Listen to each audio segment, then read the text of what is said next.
J'ai installé Wireshark et ça m'a vraiment ouvert les yeux sur le fonctionnement des réseaux. Firefox me montrait ce que le navigateur envoyait avec le protocole HTTP et Wireshark m'affichait tout ce qui sortait de mon ordinateur par le Wi-Fi. J'ai réussi à retrouver ma requête dans le message.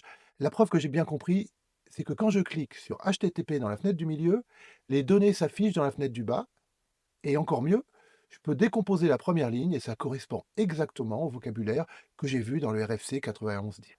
Ça va peut-être être plus clair avec un dessin.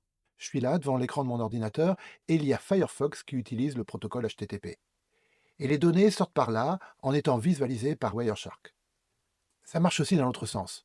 Les données arrivent via le Wi-Fi, Wireshark les visualise, puis Firefox les affiche. Mais attends, quelque chose ne va pas?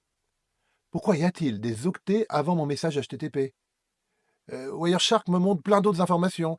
Il y a Transmission Control Protocol qui occupe cette place, puis Internet Protocol version 4 qui est présent aussi, et même Ethernet 2 qui se trouve au début. Bon, la frame 70, c'est apparemment tout le message que Wireshark a capturé. On dirait qu'il y a plusieurs protocoles entre ce que Firefox génère et ce qui est réellement envoyé sur le réseau. Ça ressemble plutôt à ceci. Firefox demande à HTTP de récupérer une page. HTTP forme la requête, puis la transmet à TCP, j'abrège Transmission Control Protocol, qui la passe à IP, ou Internet Protocol, puis Ethernet. Chaque niveau ajoute des données avant, comme des entêtes. Et quand je regarde Wireshark, je vois toutes ces entêtes dans le message qui partent sur le réseau. Hmm. C'est beaucoup plus complexe que je pensais.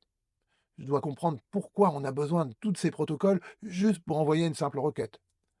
Bon, bah, je vais appeler ma correspondante mystérieuse, elle doit avoir l'explication.